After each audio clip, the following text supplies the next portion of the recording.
Hello guys, bersama saya lagi dalam Alright No Pod Channel, salah satu sidang media daripada Parti Amanah Negara ya untuk sempena Majlis Konvensyen Awan Selangor 2024 sahabat-sahabat. Awan Selangor adalah wanita daripada Parti Amanah Negara.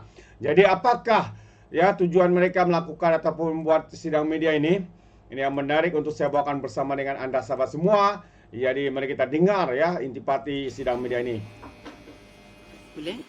Kita mulakan Auzubillahiminasyaitonirrajim. Bismillahirrahmanirrahim. Kenyataan Media Angkatan Wanita Negara Awan Negeri Selangor melonjak penlibatan tenaga kerja wanita menjelang 2030, dasar ekonomi penjagaan Selangor jadi pemangkin. Angkatan Wanita Amanah Negara Awan Negeri Selangor komited memperkukuhkan peranan wanita dalam pembangunan negeri Selangor melalui pelbagai inisiatif dan dasar proaktif. Awan Selangor menyasarkan peningkatan kadar penyertaan tenaga kerja wanita daripada 65.4% kepada 75% menjelang tahun 2030 bagi menyokong pertumbuhan ekonomi dan menangani cabaran sosial. Statistik menunjukkan kadar penyertaan tenaga kerja wanita di Selangor adalah 65.4% berbanding lelaki sebanyak 82.2%. Hampir separuh daripada wanita yang berpotensi menyumbang dalam sektor pekerjaan tidak berada dalam sektor tenaga kerja formal, terutama generasi sandwich yang tersepit antara tanggungjawab menjaga ibu bapa, yakni orang tua, dan anak-anak. Peningkatan penyertaan tenaga kerja wanita mampu menyumbang 7 hingga 12% kepada KDNK Malaysia dan mampu memperkukuhkan ekonomi negara. Awan Selangor mengucapkan tahniah kepada Esko Pembangunan Wanita dan Kebajikan Masyarakat Negeri Selangor Wabi Anfal binti Saari yang juga Timbalan Ketua Awan Nasional atas pembangunan dasar ekonomi penjagaan 2024 yang bakal diluncurkan dalam sidang Dewan Negeri akan datang. Dasar ini bertujuan untuk mengangkat ekosistem penjagaan sebagai peluang ekonomi buat wanita, seterusnya mengukuhkan sistem sokongan kepada wanita bekerja. Dasar ini diharap mampu memperluas jaringan penjagaan masyarakat melalui inisiatif Kerajaan Negeri Selangor seperti Majlis Perundingan Ekonomi Penjagaan Selangor, Projek Geographic Information System, Geran Industri Penjagaan serta penarafan Pusat Penjagaan Kanak-Kanak dan Warga Emas.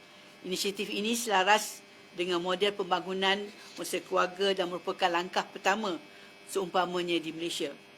Beberapa inisiatif utama di bawah portfolio beliau dalam tempoh setahun kebelakangan ini telah berjaya dilaksanakan sebagai pemangkin kepada agenda ini, iaitu inisiatif Mama Kerja dengan dana sebanyak RM5 juta. Program ini memberi manfaat kepada hampir 5,000 wanita bekerja untuk subsidi penjagaan anak.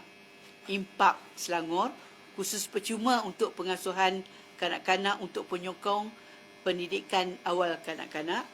Itizam Anak Istimewa Selangor ANIS memberi bantuan khas RM5,000 bagi peralatan terapi dan menyediakan pusat sokongan intervensi serta penjagaan khas bagi anak istimewa seperti autism, Down syndrome dan cerebral palsy.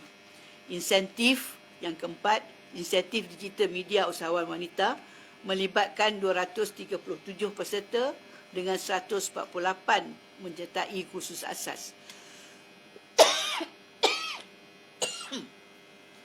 115 kursus lanjutan dan 10 dinobatkan sebagai ikon usaha wanita. Awan Selangor juga percaya pembentangan Belanjawan 2025 oleh Yang Amat Berhormat Perdana Menteri Datuk Seri Anwar Ibrahim baru-baru ini turut menyediakan inisiatif dan program di peringkat persekutuan yang menyokong dasar ekonomi penjagaan secara signifikan. Dengan tema Konvensyen Awan Selangor tahun ini, transformasi awan mendepani masa hadapan, Awan Selangor yakin bahawa dengan sokongan berterusan dan dasar yang inklusif, wanita mampu memberi impak besar kepada pembangunan negara sekaligus mencapai hasrat kerajaan memperkasakan wanita di masa hadapan. Sekian, terima kasih. So, insyaAllah ada apa soalan yang ingin dikemukakan?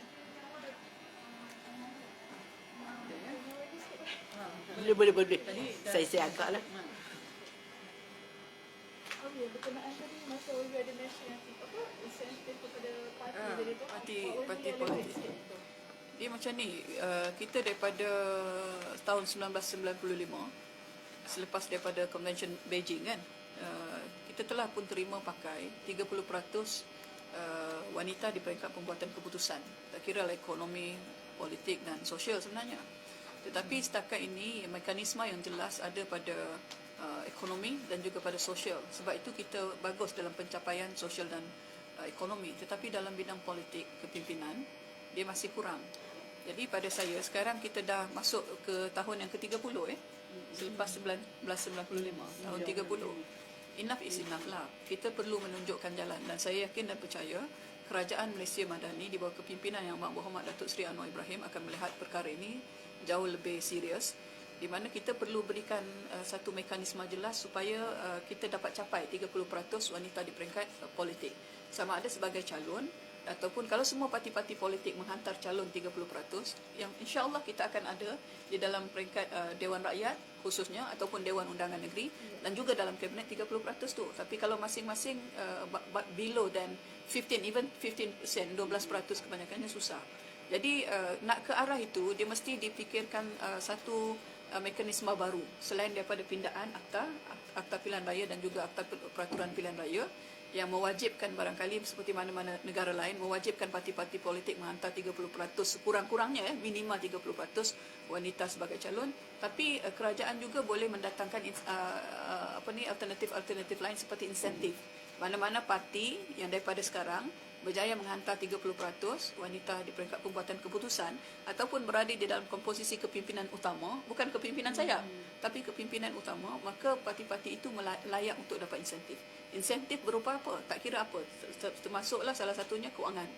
Sebab semua parti politik perlukan pendanaan. Ini adalah satu jalan yang mudah daripada kita hanya meletakkan kata ini terpulang kepada parti-parti politik. Tak boleh. Tapi dia mesti ada peraturan, dia mesti ada insentif. Kalau yang lain-lain kita nak perkasakan wanita dalam ekonomi, wanita dalam bidang lain, kita boleh berikan insentif. Macam sekarang kita ada insentifkan 100 juta diberikan kepada Kementerian Wanita kan untuk wanita-wanita NGO mengadakan program-program. Kenapa tidak kita boleh berikan insentif yang serupa itu kepada parti-parti politik yang berjaya? Itulah yang saya sebutkan tadi dan saya yakin dan percaya daripada perbincangan saya dengan beberapa pimpinan benda itu diterima secara positif. Tapi dia tidak boleh perbincangan secara umum begitu saja. Dia mesti secara berstruktur ke arah pelaksanaan. Jadi ini insya-Allah saya dengan Yang Berhormat Datuk Seri Dr. Noraini, Ketua Wanita UMNO pun telah berbincang. Kita akan cuba cari jalan supaya benda itu dapat dilaksanakan dengan sebaik-baiknya. Dia tak perlu tunggu lagi, saya kira enough is enough, high time. Dan dia boleh sama ada datangkan dulu, saya punya nasihat, datangkan dulu sama ada nota jemaah menteri ke mesyuarat kabinet, sama ada dibawa oleh Menteri Wanita ataupun dibawa oleh Menteri di Jabatan Perdana Menteri yang menjaga parlimen dan undang-undang, iaitu Datuk Seri Azalina, dan kemudian baru pergi ke arah memorandum jemaah menteri untuk pelaksanaan kan. Tetapi untuk pemakluman awal untuk dibincangkan di dalam kabinet boleh datang dengan nota jemaah menteri. Jadi itulah yang saya harapkan supaya kita dalam General Election 16 kita tak mengulangi benda yang sama dan kita akan bertanya-tanya kenapa benda tak capai. Sebenarnya itu adalah kesilapan-kesilapan kita juga. Tapi saya yakin dan percaya kalau ada orang bertanya tentang wanita tak cukup, saya rasa lebih daripada cukup ada, tapi perlu berikan ruang. Macam saya sebutkan tadi, yang ramai di Menara Gading itu adalah wanita, 70%. Jadi mereka ke mana? Ya mungkin akan memilih kerjaya-kerjaya lain, tapi cuba tengok di mana-mana parti politik, even saya sebutkan tadi Parti Amanah Negara, sayap yang paling konsisten dan sekarang ni kemas adalah sayap wanita. Bukan saya menidakkan sayap-sayap lain, tapi ini saya perlu menghargai wanita saya yang dah bekerja keras. Kan?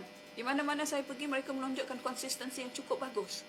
Dari sudut jumlah, konvensyen, penyertaan semua cukup bagus. Program-program parti. Jadi pada saya itu benda yang mesti kita suarakan secara berani dan seperti ini tadi adalah langkah-langkah ke hadapan untuk kita menjayakan lagi. Kalau tidak ruang insentif-insentif itu diberikan maka kemungkinan kita akan meletakkan wanita-wanita kita dalam keadaan yang demotivated. I don't want it to be happen. Saya dah duduk lama dalam politik, saya yakin dan percaya kita empati kepada pejuang-pejuang wanita kita. Kalau ini tidak diurus dengan baik, dia akan bukan saja menyulitkan ataupun nanti kepada parti-parti politik itself, tetapi pada negara.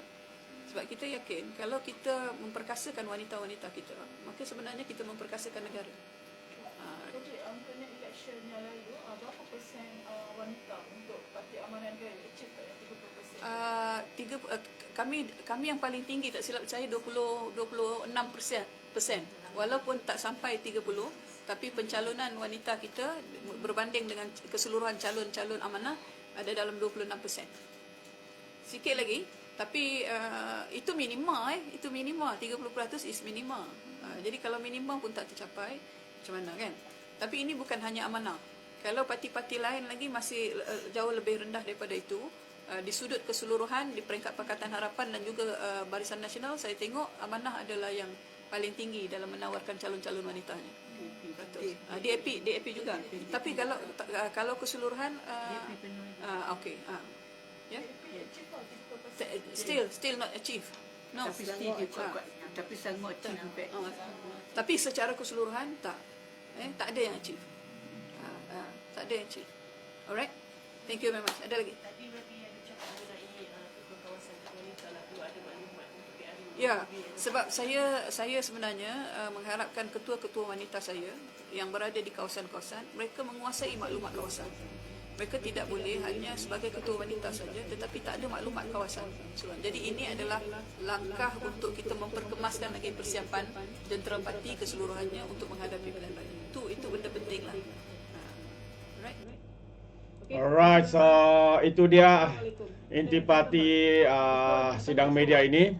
Ya, mereka mahu untuk bersiap sedia ya untuk menghadapi PRU pilihan raya yang mendatang khususnya. Jadi kita harapkan ya pemimpin-pemimpin wanita daripada Parti Amanah ini juga terus semangat wajah ya untuk membantu Pakatan Harapan khususnya untuk kerajaan perpaduan hari ini. Jadi sahabat semua, terima kasih. Sekiranya Anda memberikan sebarang komen, pandangannya Anda boleh berikan di dalam ruangan komen. Tapi ingat, komen dengan cara berhemah. Jadi terima kasih. Izinkan saya untuk mengundurkan diri. Dan seperti biasa, peribahasa mengatakan, tapapun kangkap, 2 ton keinginan.